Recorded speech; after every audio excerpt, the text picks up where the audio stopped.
Balik lagi dengan gue Brandon. Dan gue Angel. Kita adalah sepasang suami istri yang sering sekali mendapatkan pertanyaan seputar relationship. Jadi welcome back to our relationship talk. Dimana hari ini kita akan membahas tentang conflict resolution. Gimana sih cara untuk menyelesaikan konflik ala Brandon dan Angel. Nah, jadi kita udah coba recap ya. Ada 4 hal sih sebenarnya yang bagi kita penting gitu ya. Yang pertama itu actually take time to recognize and reflect on the conflict. Karena kadang lu nggak sadar dan terlalu terpancing emosi kali ya. Yeah. Jadi lu nggak actually tahu kayak sebenarnya ini masalahnya itu apa sih. Bisa jadi yang lu ributin dan yang lu emosiin tuh bukan konfliknya itu sendiri yang perlu diselesain gitu. Iya. Even sebelum itu recognize dulu aja kalau ini tuh sebenarnya masalah. Banyak banget orang yang nggak tahu bahkan itu masalah. Dan itu menyepelekan masalah gitu loh, kayak ini juga nanti baik sendiri. Ini biasalah. Iya. Kalau misalnya lu bilang kayak ini biasalah, lu udah bilang itu 100 kali di hubungan lu, itu artinya lu nggak pernah address itu. Biasalah bini gue mah betean mulu gitu. Iya. Lu nggak actually tahu beteannya kenapa gitu loh. Jadi first of all lu harus actually take time lah untuk reflect dan sadar kalau itu tuh sebenarnya sebuah masalah. Nah kalau in our case sih sebenarnya kita lumayan ada jadwal lah untuk misalnya reflect back gitu. Kalau kita biasanya selalu setiap anniversary sih. Gue udah kayak orang kantor, ada annual meeting, ada monthly meetingnya. Iya. Jadi kayak memang ada satu hari dimana kita actually bahas bareng lah kira-kira. Ngobrol heart to heart, without any judgment. Iya, kayak looking back menurut kamu kenapa waktu itu bisa kayak gini. Ya, atau looking back yang menurut kamu kita bisa improve apa, kayak yang kamu nggak suka kenapa kamu sebel terus, itu tuh sebenarnya kenapa sih dan lain sebagainya. Jadi kita sebenarnya membicarakan masalah-masalah itu, it's uncomfortable. Iya, betul. Pastinya tapi sangat tidak nyaman. Sih. Karena kadang mungkin dalam satu masalah kayak yang orang yang posisi marah nih, kadang lu juga mungkin kadang nggak aware gitu loh, lu sebenarnya marahnya kenapa. Tapi ketika kalian reflect tuh jangan jadi berantem gitu loh. Benar, nggak boleh. Jadi harus benar-benar dalam keadaan tenang. Pokoknya lu terima aja. Dan lu juga harus terbuka gitu loh, maksudnya kayak kalau misalnya lu dikoreksi, karena kan emang ini tujuannya ya, dan maunya ya supaya bisa lebih baik kan. Jadi lu harus mau untuk menerima dan mendengarkan juga. Ya, jadi yang pertama itu actually take time to reflect and recognize the problem. Yang kedua adalah understand the when. Karena ada banyak tipe orang yang emang kalau misalnya dia lagi emosi nih, atau dia lagi nggak baik aja lah kondisinya, itu tuh dia butuh waktu sendiri gitu. Betul. Gak semua orang tuh bisa langsung lu cecer gitu loh. Lu menganggap pokoknya gue hari itu berantem, gue hari itu harus selesai gitu. Nah itu malah yang ada gak menyelesaikan masalah, bisa jadi menambah masalah gitu. Banyak banget di sosial media itu kayak jangan bawa masalah tidur gitu. Banyak banget tuh. Setuju sih sebenarnya. Menurut kita itu mungkin works for some people, but it doesn't work for other people gitu. Jadi emang makanya kita bilang understand your when gitu loh, kayak karena tiap relationship tuh beda-beda banget gitu. Tiap orang beda. Kalau in our case tuh aku tahu Angel itu kan orangnya moodian banget, dan moodiannya itu bisa harian bisa mingguan. Kalau misalnya aku terapin yang ditunjukkan di Instagram, wah perang dunia 3 kita sebelum Iran. Benar. Misalnya kita lagi berantem nih, terus kamu kayak maksa-maksa gue. Iya. Ayo kita ngomongin masalahnya, kamu lari dari masalah ini harus selesai sebelum kita tidur. Gak bisa sih. Justru dia harus tidur dulu. Iya, dia harus tidur dulu orangnya. Dia harus tidur dulu, dia tenang. Besok lu kasih coklat, lu baru ngomongin. Berani kayak gitu kan. Bahkan bisa kayak, minggu itu dia emang lagi hektik kerja. Iya, benar. Kadang-kadang bisa jadi berarti tidak bisa diselesaikan di minggu itu gitu loh. I understand my when gitu loh. Iya, benar. Dia nggak tahu sih kalau dia understand my when atau enggak. Cuman dia biasanya juga kayak gitu kan. Kalau misalnya muka aku lagi busuk banget gitu ya, dia juga give me space gitu loh, misalnya kayak gitu. Kecuali ya mungkin kalau cewek lebih kadang-kadang tidak tertahankan. Iya. Tapi kayak ya sebisa mungkin kalau gue masih bisa mengontrol emosi dan mengontrol diri gue akan selalu melihat kondisi dulu nih, si konnya ini bisa diomongin atau enggak. Kuncinya adalah nge-resolve konflik itu tidak harus selalu immediate. Ada waktunya untuk lu nge-resolve konflik, dan itu tidak harus langsung. Dan kadang-kadang masalah langsung gak langsung ini gak cuman partner lu lagi bete atau enggak sih, lu juga harus reda dulu emosi lu. Jangan lu lagi marah-marahnya nih terus lu dateng gitu kayak ngajak perang, itu kan juga nggak bisa kan. Jadi lu juga harus tahu state diri lu nih udah siap belum untuk ngomongin hal, dan udah siap belum nih lu di posisi yang nggak nyaman juga. Karena kan yang ngekoreksi nggak nyaman, yang dikoreksi juga nggak nyaman. Jadi dua-duanya tuh harus dalam auranya, suasananya tuh lagi bagus lah gitu. Betul. Tapi kita mau understand the when ya, and jangan never gitu.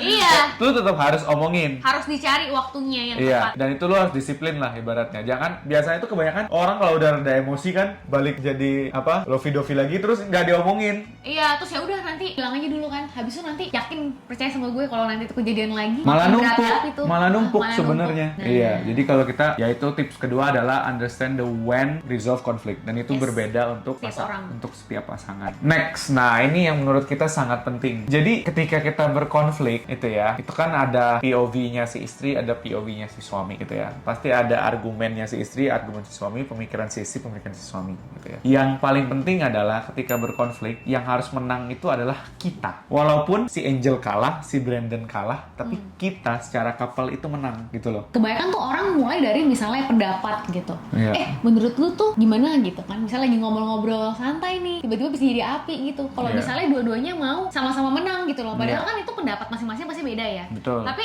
kita biasanya, misalnya kita ngomongin hal yang simpel deh, misalnya kita berpendapat tentang satu film gitu, atau misalnya makanan gitu. Biarpun ya beda, tapi kita biasanya agree akan satu hal. Misalnya kayak, oh tapi tadi tempatnya bagus ya. Atau enggak kayak misalnya, oh kita lagi ngomongin satu temen nih, misalnya temennya si Angel. Angel misalnya aku bilang dia orang egois, si Angel bilang dia nggak egois, berarti kayak gitu. Ya udah, kalau kita nggak harus sampai di conclusion di mana dia ini egois atau enggak gitu loh. Artinya ya gue kalah karena gue percaya kalau dia egois. Angel kalah juga karena Brandon nggak percaya kalau dia egois. Tapi ya udah gitu, yang penting kitanya menang gitu loh as a couple, karena kita nggak berantem gitu loh. Instead kita cuma tahu aja kalau oh istri gue mikirnya kayak gini, gue mikirnya kayak gini gitu loh. Oh paling banyak ini sih, misalnya nih ada satu masalah yang bikin orang berantem. Katakanlah misalnya nih lo lagi liburan, terus tiba-tiba tiket pesawat salah tanggal gitu. Betul. Nah, daripada nih si Brandon ngotot gitu misalnya nyalahin gue, lu sih pas lagi booking tiket salah tanggal, lu nggak cek, lu nggak teliti gitu. Tapi at the same time gue bisa nyalahin dia sebenarnya. Aku udah kasih lihat kamu. Iya, gue udah kasih lihat lu. Kenapa lu kemarin gak ngomong kalau misalnya kita salah tanggal? Lu iya aja gitu.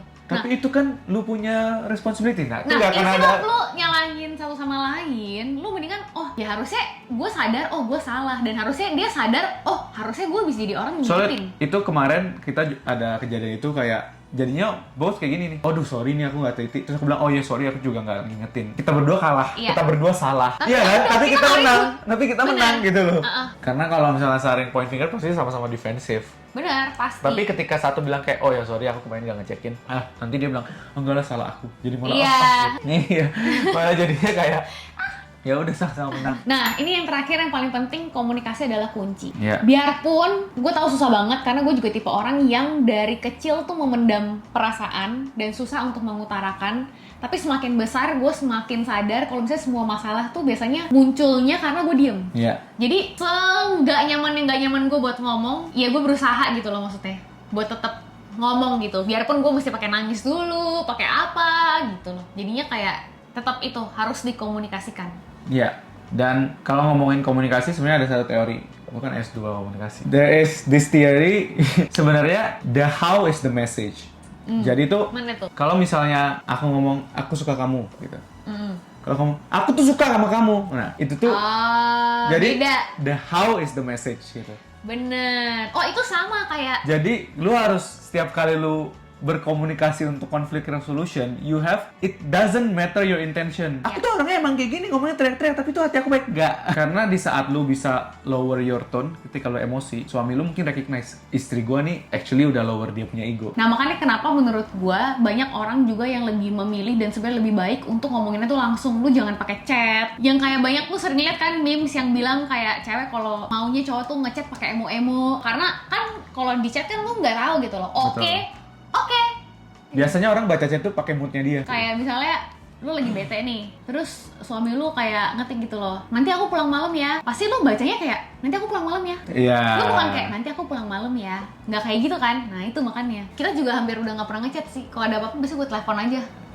Jadi paling nggak gue bisa dengar dia tuh lagi suaranya tuh lagi gelisah gitu. Oh berarti dia lagi sibuk. Kalau kita berdua sih walaupun tetap masih ada colongan atau segala macam, cuman pasti. Kita both agree kalau ketika aku ngegas itu salah, ketika dia ngegas itu salah. Despite let's say aku sudah berjanji untuk bangun pagi jam 6, aku bangun jam 7, itu clearly Sarah aku, tapi ketika dia udah ngomongnya ngegas, itu dia juga salah. Jadi cara dia berkomunikasi itu tidak bisa dijustify karena gue salah gitu loh. Itu kebalikannya juga seperti itu. Jadi kayak we have rules kayak never raise your voice lah, ibaratnya kayak gitu. Kayak ngomong baik-baik aja, gue juga ngerti kok, ibaratnya kayak gitu. Dan itu udah jadi habit juga mungkin ya. Benar, karena cara lu komunikasi ini tuh tanpa lu sadar ya, itu bahkan akan bikin kebiasaan-kebiasaan mungkin anak lu nantinya gitu loh. Nurun nih, pasti gue yakin banget nih kalau misalnya nih lu grow up di keluarga yang kebiasaan kalau marah tuh bentak-bentak gitu misalnya.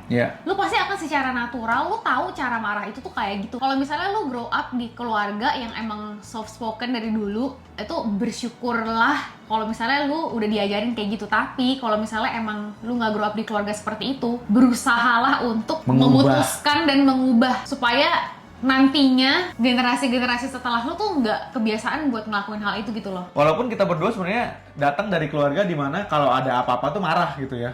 Kalau aku pribadi sih ya kayak lumayan kayak kalau lu salah lu harus dimarahin gitu loh, ngerti gak sih? Bener. Dan itu biasanya kalau kita sih sekarang sih kita kalau kelepasan tiba-tiba agak naik dikit, kita pasti langsung minta maaf gak sih? Kalau dari kita sih, our style of conflict resolution sebisa mungkin, sedamai mungkin. Jadi komunikasi itu sangat penting. Dan kalau kita pribadi, komunikasi yang tidak ngegas. Jadi mungkin itu sih 4 hal untuk conflict resolution yang tadi udah kita obrolin ya. Yang pertama itu actually take time to reflect and to actually recognize the problem. Yang kedua itu understand your when, itu penting banget. Nggak semuanya harus selesai hari itu juga. Itu balik lagi ke pasangan masing-masing. Kira-kira kayak gitu. Yang ketiga yang harus menang itu adalah kita. Tidak harus ada yang menang, bukan Angel, bukan aku, tapi kita ya se-couple. Dan yang terakhir itu berkomunikasilah yang baik gitu loh. Kalau dari kita sih kita memilih untuk jalan yang lebih peaceful. Jadi komunikasi itu tidak boleh ngegas. Kira-kira kayak gitu. So far sih dengan follow 4 rules ini, konflik we have